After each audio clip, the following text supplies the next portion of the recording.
नमस्कार साथियों, जय हिंद। आज हम डिस्कस करेंगे air force mock test top 10 question lecture number 3। तो देर न करते हुए एक बार कमेंट बॉक्स में छापिएगा साथियों, सभी लोग एक बार छापिएगा। जय हिंद। चलिए फर्स्ट क्वेश्चन को देखते हैं। पहला क्वेश्चन आपका साथियों दिख रहा होगा। फर्स्ट क्वेश्चन में हमें करना क्या है, ध्यान से देखिएगा। सोल्यूशन बहुत आराम से करेंगे, बहुत लंबी क्लास नहीं होगी। क्वेश्चन कह रहा है कि वह द्विघातीय समीकरण ज्ञात कीजिए जिसके मूल 6 एवं -7 हैं, 6 और -7 है, तो द्विघातीय समीकरण निकालना है। तो बाबू देर न करते हुए, जब कभी भी किसी के मूल अल्फा व बीटा दिए हो, क्या दिए हो, अल्फा व बीटा, तो जो क्वाड्रेटिक इक्वेशन होता है, द्विघात समीकरण याद रखिएगा, x square minus alpha plus beta into x और प्लस अल्फा इंटू बीटा होता है। अल्फा इंटू बीटा ये होता है द्विघातीय समीकरण। क्या होता है, बराबर 0। ये होता है द्विघातीय समीकरण, तो याद रखिएगा हमेशा। तो मूल क्या क्या दिया है बाबू, मूल दिया है आपका 6 व -7, तो इसका मान है 6, इसका मान है -7, उठा के रख दो। X square minus alpha plus beta जोड़िएगा बाबू, 6 में से 7 माइनस घटेगा मतलब, तो माइनस का 1 बचेगा, -1 मतलब हो जाएगा प्लस का, तो हो जाएगा प्लस का x और उसके अंदर प्लस होता है, लेकिन 7 छंग 42 माइनस का 42 इक्वल टू 0 आपका राइट आंसर हो जाएगा। X square plus x minus 42 equal to 0 आपका राइट आंसर हो जाएगा। याद रखिएगा, कभी भी मूल अल्फा और बीटा दिए हो तो द्विघात समीकरण होता है x square minus alpha plus beta into x plus alpha beta equal to 0। ये होता है क्वाड्रेटिक इक्वेशन। तो बाबू नोट करिए, टेक अ स्क्रीनशॉट, नोट करिए बाबू। नेक्स्ट क्वेश्चन देखेंगे। पहला क्वेश्चन है बाबू, उत्केंद्रता निकालना है, इसेंट्रिसिटी निकालना है किसकी, इलिप्स की। दीर्घवृत्त की उत्केंद्रता निकालना है, तो कहता है दीर्घवृत्त 4x स्क्वायर। दीर्घवृत्त दिया है बाबू, इलिप्स जो दिया है, इलिप्स जो दिया है वो दिया है 4x स्क्वायर, 4x स्क्वायर और प्लस का 9y स्क्वायर इक्वल टू 36। ये एलिप्स है। कहता है इसेंट्रिसिटी निकालो। इसेंट्रिसिटी मतलब जानते हो भाई, उत्केंद्रता, ई से व्यक्त करते हैं। तो पहला काम क्या करते हैं, ध्यान रखिएगा।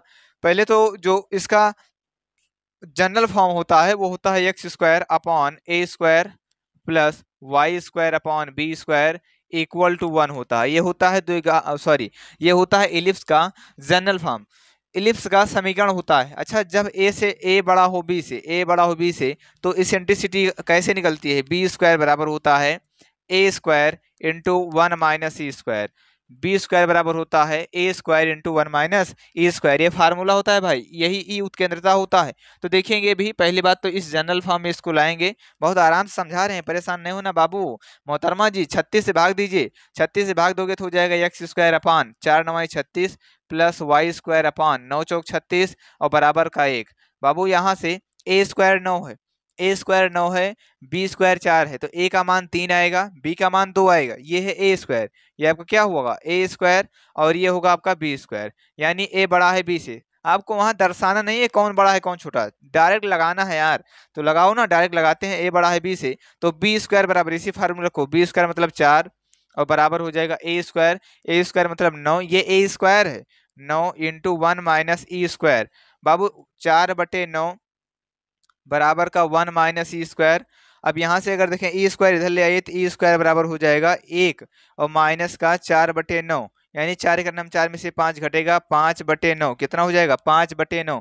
यानी बाबू ई स्क्वायर 5/9, तो ई बराबर होगा, √5/9, यानी हो जाएगा √5/3 आपका राइट आंसर होगा। √5/3 राइट आंसर होगा। याद रखिएगा, जब कभी भी ए बड़ा हो बी से, तो बी स्क्वायर बराबर ए square into 1 minus E square, उत्केंद्रता निकालते हैं।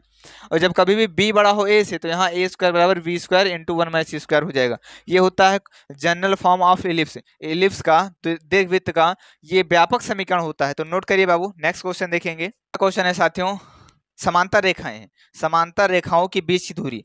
तो समांतर रेखाओं के बीच की दूरी ध्यान देखिएगा, ध्यान से देखिएगा। क्वेश्चन कहता है 3x minus 2y minus 3 equal to 0। 3x, question को ध्यान से देखिएगा, 3x minus 2y minus 3x minus 2y minus 3 equal to 0, minus 3 equal to 0, ये समीकरण 1 है बाबू। और दूसरा दिया है 9x minus 6y, 9x minus 6y और उसके बाद में बाबू प्लस का 1 प्लस 1 इक्वल टू 0, ये है समीकरण 2। ये क्वेश्चन फर्स्ट है, क्वेश्चन सेकंड है। ध्यान रखिएगा, कभी भी दो समांतर रेखाओं के बीच की दूरी अगर पूछे तो दोनों में कोफिशिएंट एक्स वाई के सेम कर लेते हैं, एक्स वाई की सेम करते हैं। याद रखिएगा a1x प्लस, ये यहाँ पे लिखो ax plus by plus c1 बराबर 0 होता है ax plus by plus C2 बराबर 0। देन इसके बीच की दूरी जो निकालते हैं D, वो होता है बाबू C1 अंतर C2, यानी बड़े वाले से छोटा वाला घटाते हैं चच्चा मोहतरमा जी, बड़े से छोटा घटाते हैं upon under root a square plus B square. ठीक है सर, आइए बिल्कुल कॉफिशिएंट सेम करेंगे। देखिए जब कॉफिशिएंट सेम करोगे तो हमें लगता है एक में केवल और केवल आपको 3 से गुणा करना है। एक में 3 से गुणा कर दिए, 3 त्रिक का 9x माइनस का 6y। बाबू ये बनेगा 3 त्रिक का 9, 9 बराबर का 0। इसे अब इसी और इसी के बीच की दूरी निकालना है, चलिए निकाल लो। देखिए ऊपर C1 अंतर C2 मतलब एक में से 9 घटेगा यानी 10 होगा, और बटे अंडर रूट ए स्क्वायर का मतलब 9 9 81 सर, बी स्क्वायर मतलब 6 6 36 सर, यानी यहाँ से अगर बात करें तो 10 बटे 6 एक 7 होगा बाबू, 8 3 11 117, 10 बटे रूट का 117 राइट आंसर हो जाएगा। ये हो जाएगा टू पैरेलल लाइंस के बीच की दूरी, distance between two parallel lines है, दो समांतर रेखाओं के बीच की दूरी होती है C1 अंतर C2 upon under root a square plus B square. याद रखिएगा बाबू, ठीक है चिरकुटों ध्यान रखिएगा। चलिए आराम से इसको रब करते हैं, तब नेक्स्ट क्वेश्चन देखेंगे। क्वेश्चन है इंटीग्रेशन से रिलेटेड है, कहता है under root 9 minus x square 0 to 3 dx निकालना है। तो कोई दिक्कत नहीं, आई बराबर मान लो चच्चा, आई बराबर मान लो 0 से 3 under root 9 minus x square और dx। एक चीज ध्यान रखिएगा, इसको लिख सकते हो 0 से 3 रूट में 9 को लिखोगे 3 का स्क्वायर माइनस एक्स का स्क्वायर, और a square minus x square का फार्मूला याद रखिएगा, आपको बता दिया जाता है साथियों, under root a square minus x square का फार्मूला, रूट में a square minus x square equal to होता है 1/2 ब्रैकेट में x under root a square minus x square और प्लस साइन इनवर्स, यहाँ पे होगा a square sine inverse x upon A plus का सी, लेकिन यहाँ पे प्लस का सी ले, यहाँ पे एक ये डेफिनेट इंटीग्रल है, इसमें सी यू ऐड नहीं होगा। चलिए डायरेक्ट लगाते हैं बाबू, यहाँ पे बड़ा ब्रैकेट लगा दीजिए और लास्ट में यहाँ पे 0 से 3 लगा दीजिए, मान को रखिए तो बोलेगा 1/2 आगे चिपका दो, ये फार्मूला बनेगा। 1/2 चिपकाने एक्स बोलता है तो एक्स काम एक्स कर रहा है, अंडर रूट कहता है ए स्क्वायर माइनस एक्स स्क्वायर मतलब 9 माइनस एक्स स्क्वायर, ठीक है सर, और साथ में कहता है बाबू प्लस ए स्क्वायर मतलब 3 का स्क्वायर 9, और फिर कहता है साइन इनवर्स एक्स अपॉन ए, एक्स का काम एक्स कर रहा है, ए का काम 3 कर रहा है, एक्स अपॉन ए। ठीक है, तो ये हो गया फार्मूला, यहाँ पे रखेंगे और उसके बाद में क्या करेंगे बाबू, ये फार्मूला नोट कर लीजिएगा। अब यहीं पे upper limit minus lower limit करते हैं, डायरेक्ट करते हैं, थोड़ा ध्यान से देखिएगा। अच्छा अपर लिमिट रखो 1/2 रोक लो, ठीक है सर रोक लेते हैं, एकदम बाहर रोक लेते हैं, फिर रखते हैं upper limit minus lower limit, एकदम बाहर 1/2 रोकते हैं। बाबू जब 3 रखोगे यहाँ पे तो 3, यहाँ पे 3 त्रिक का 9, ये पूरा का पूरा 0 हो जाएगा, प्लस ये 3 रखोगे तो ये 3 हो जाएगा आपका, ध्यान से देखिएगा प्लस 9 और साइन इनवर्स बन जाएगा 3/3 यानी साइन इनवर्स 1, और साइन इनवर्स 1 का मान होता है π/2 बाबू, कितना होता है π/2, डायरेक्ट रखेंगे तो हो गई upper limit minus lower limit रख दो। अच्छा यहाँ पे लोअर लिमिट की बात करें तो लोअर लिमिट रखोगे तो ये 0, ये भी 0, पूरा पूरा 0, ये भी 0, सब कुछ 0 यार, तो हो जाएगा 0, क्या हो जाएगा 0, बड़ा ब्रैकेट बंद करिए, यानी हो जाएगा 9 π/2 और बाहर लगा है 1/2, यानी राइट आंसर होगा 9 π/4, 9 π/4 इज राइट आंसर होगा।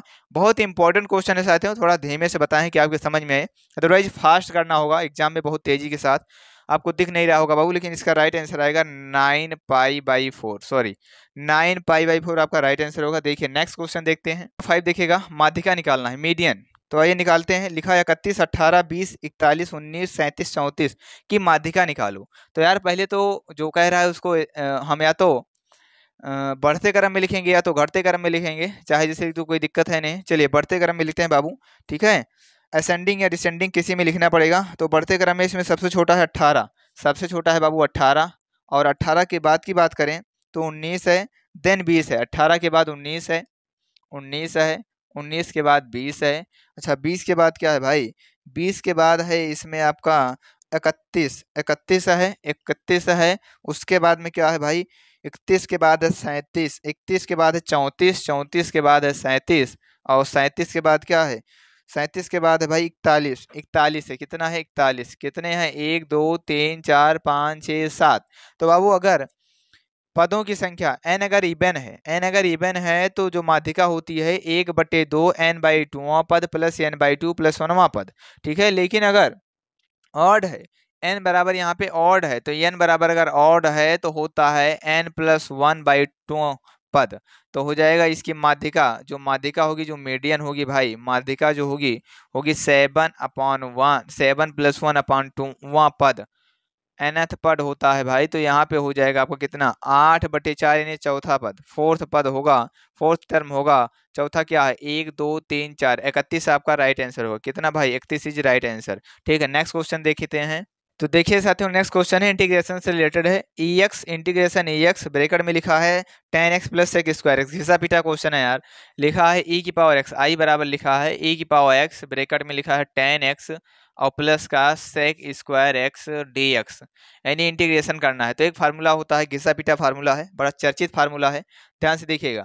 लिखा है यहाँ पे एक फार्मूला होता है इंटीग्रेशन e की पावर x ब्रैकेट में fx और प्लस का अगर f डैश x हो तो इसका जो इंटीग्रेशन होता है भाई वो होता है e की पावर x ब्रैकेट में fx प्लस का c इज राइट आंसर। याद रखिएगा, इसका इंटीग्रेशन बहुत इंपॉर्टेंट है, डायरेक्ट आप अप्लाई कर पाएंगे। देखिए, जब कभी भी e की पावर x बाहर लिखा हो, अंदर उसका फंक्शन हो, उसी का इंटीग्रेशन हो, अंदर उसका फंक्शन हो, सॉरी, अंदर उसका फंक्शन हो, उसी का डिफरेंशिएशन हो, तो क्या होता है e की power x into function right answer होगा। यानी हो जाएगा e की पावर x और गुणे में 10x और प्लस का c इज राइट आंसर हो जाएगा। चलिए बाबू, नेक्स्ट क्वेश्चन देखते हैं। इसको याद कर लिएगा, बहुत इंपॉर्टेंट फार्मूला है बाबू, बहुत इंपॉर्टेंट फार्मूला है। ठीक है, नेक्स्ट क्वेश्चन देखते हैं। नेक्स्ट क्वेश्चन देखिए बाबू, इंटीग्रेशन है 0 से 1, आई बराबर मान लीजिए, आई बराबर मान लीजिए 0 से 1, आई बराबर मानिए 0 से 1। बोल रहा है बाबू कि 4x³ 4x³ 4x³ और उसके बाद में plus 3x² plus 3x² minus का 2x प्लस का 1 माइनस 2x प्लस 1 और dx, इसका इंटीग्रेशन करना है। कोई दिक्कत नहीं यार, करेंगे बहुत बढ़िया तरीके से। एक्स पावर एन इसमें लगेगा, एक्स पावर एन घिसा बीटा फार्मूला है, लगा दीजिए, डायरेक्ट लगाते हैं। तो यहाँ पे बगल में लिख दीजिए 0 से 1, यार डायरेक्ट लिखते हैं, क्या दिक्कत वाली बात है, 0 से 1 तो हो जाएगा 4। एक बात बताओ सर, x³ का इंटीग्रेशन हो जाएगा x पावर 4/4 प्लस 3x² का हो जाएगा x³ माइनस 2x का हो जाएगा x² और प्लस 1 का हो जाएगा x। चच्चा से चच्चा कैंसिल, चच्चा से चच्चा कैंसिल, चच्चा से चच्चा कैंसिल, यानी कि जितना बचेगा सर x पावर 4 और प्लस का x पावर 3 और माइनस का x² और प्लस का x और 0 से 1 1 रखना है यार। अरे घिसा पीटा क्वेश्चन है सर, 1 रख दीजिए, सब कुछ 1 यार, 1 1 1 1, यहाँ पे हो जाएगा 1 प्लस 1 माइनस 1 प्लस 1 और इसमें से घटाओगे क्या, लोअर लिमिट, सब कुछ 0, लोअर लिमिट पूरा का पूरा 0 हो जाएगा, कंप्लीट ये 0 है। अच्छा बाबू एक बात बताओ, 1 से 1 कैंसिल, 1 1 2, 2 में से 0 घटेगा सर, 2 होगा, 2 इज राइट आंसर हो जाएगा। नेक्स्ट क्वेश्चन देखते हैं साथियों। क्वेश्चन है आई बराबर 0 से π/2 sin x minus cos x upon 1 plus sin x into cos x dx।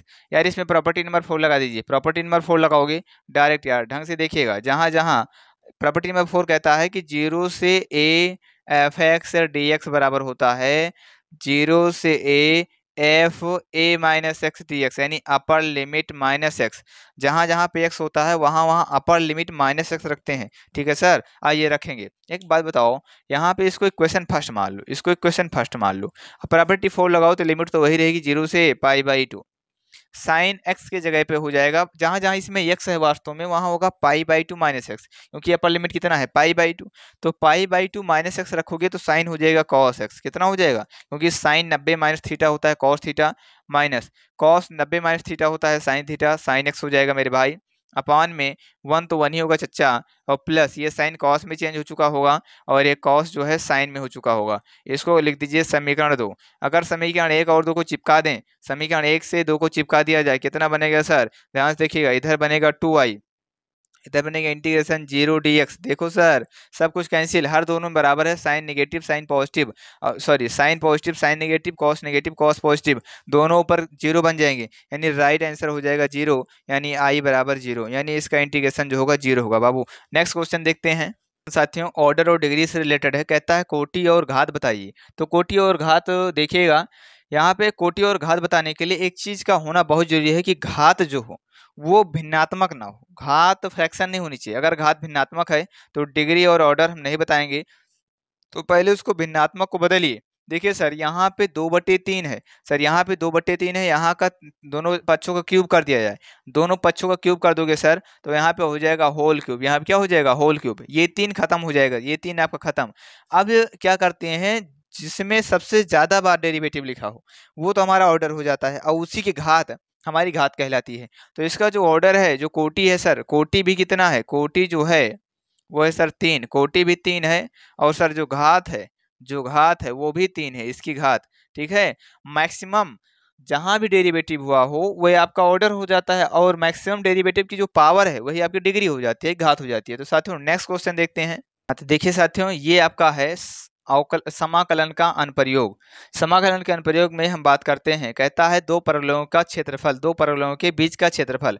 तो याद रखिएगा, जब कभी भी दे दिया जाए एक्स स्क्वायर बराबर 4ay और दूसरा दे दिया जाए वाई स्क्वायर बराबर 4ax, और कह दिया सर इसके बीच की दूरी 4ay मानिए और 4bx कर लीजिए, और कह दिया इसके बीच का क्षेत्रफल क्या होगा, तो जो एरिया होता है वो होता है 8/3ab।